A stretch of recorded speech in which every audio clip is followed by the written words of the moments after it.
We can use testing toolkit for demonstration purposes. Let's see how we can do that. There is a mobile simulator implemented in the testing toolkit through which we can simulate a P2P transfer. We can use the monitoring page to get the inbound and outbound HTTP calls to show in our demos. And we can use the test runner with a collection to initiate requests and show the responses or callbacks in a visually appealing way rather than showing them in a console or in the Postman logs. Let's have a look at the mobile simulator. With this interface, we can initiate a P2P transfer from payer mobile application to payee mobile application with a real Mojo loop switch. Here, testing toolkit simulates both payer and payee side functionality. Here, left-hand side is the payer application. We need to enter the phone number to which we want to send the money. Let's go with this number and click on the search icon here. It gets the party information of this ISDN ID from the green bank and display the information here. The information here is from the callback sent by the green bank. We can see the sequence diagram here, which is populated automatically based on the HTTP calls. Then you need to enter the amount here. Let's continue with $100 and click on Get Quote button here. Then the quote request has been sent to the green bank via Mojo loop switch. You can see the HTTP calls here in the sequence diagram. So we got quote information from the green bank. If we agree with this quote, like fee and commission, click on proceed, then it sends the transfer request. The transfer is successful and the payee mobile application gets notified with the receiving amount. We can see all the P2P transfer HTTP calls in the sequence diagram here. And also we can see the inbound and outbound requests for each DFSP. Let's open the logs of the pink bank. You can see all inbound request and outbound request logs with respect to pink bank. Let's open a log for the transfer. You can see all the content like body and headers and also the response. You can see all the outbound logs here are the HTTP requests and the logs here in the inbound are the callbacks. In the same way, we can see the logs with respect to green bank here. I'm going to show you some advanced features in the mobile simulator. You can notice that there is a tab here named Hub Console. Click on that. Here you can find the information about the positions of all DFSPs and the settlements are also here.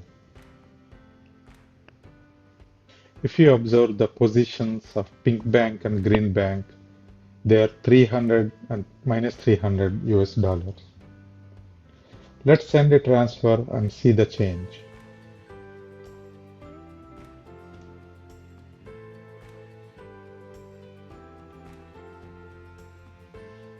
I'm going to send $50. Proceed. Okay, so transfer is successful. Click refresh button here.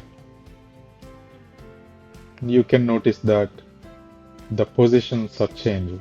Now it is 350 US dollars for pink bank and minus 350 for green bank. Now let's execute a settlement. Here you can find the latest settlement ID is 5. Let's execute the settlement.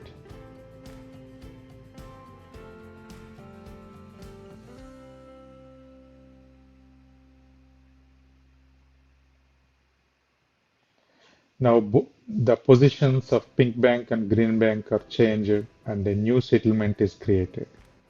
So previously the positions were 350 and now it is 200 US dollars. So there is a difference of $150.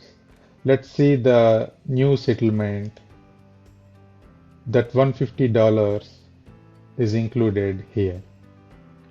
So with this advanced feature, we can demonstrate the settlements functionality using the testing toolkit. We can also use the monitoring phase of the testing toolkit for demonstrations. So we can see inbound requests and outbound requests to the testing toolkit here. Let me send a transfer. So you can see all the inbound and outbound requests instantly. We can expand any request.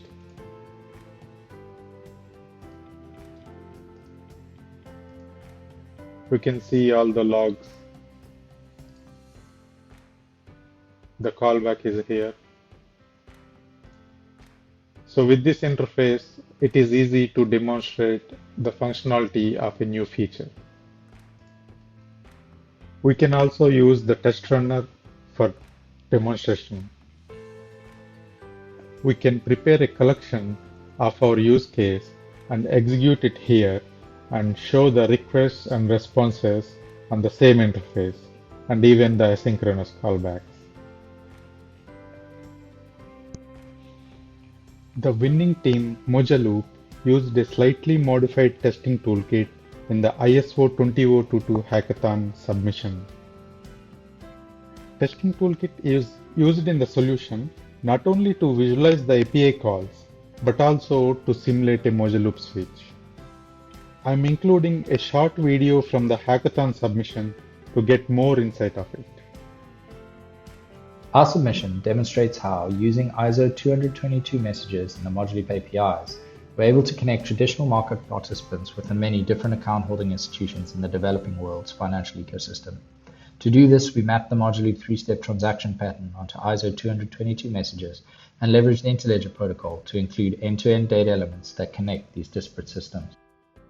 The Mojaloop three-step transaction pattern allows a data agent to firstly discover if the creditor identifier they have, such as a mobile number, identifies a valid creditor account to which they can route a payment.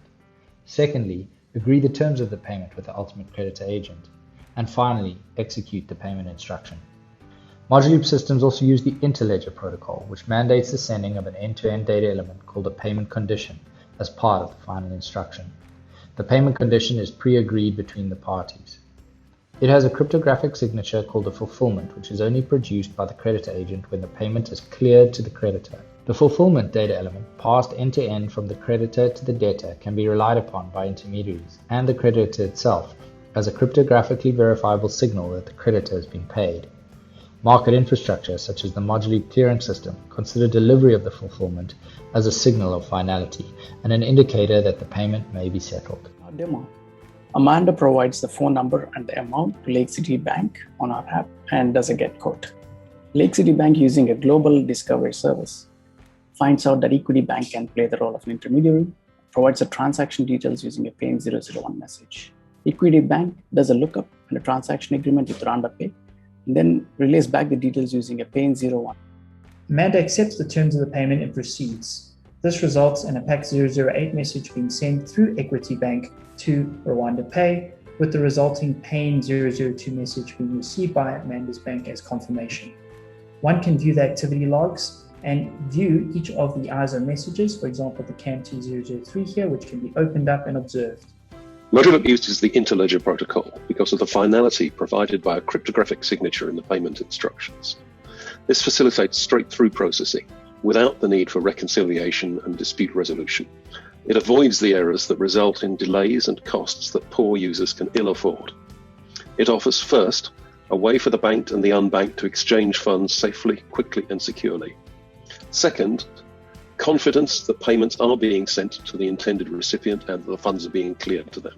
Third, transparency to all parties of the complete terms of the transfer. And finally, certainty for the debtor institution of the finality of creditor payment. We extend the reach of the ILP protocol into the traditional payment market infrastructure by passing the necessary interledger data elements in ISO 20022 messages so that they can be exchanged end-to-end. We further expand the use of multiple ISO 20022 messages to facilitate a complete three-step transaction, providing a traditional debtor with confidence that their payment is going to the intended recipient and trust in its finality. I hope you enjoyed the video. This is how we can use the testing toolkit in hackathons because it is lightweight.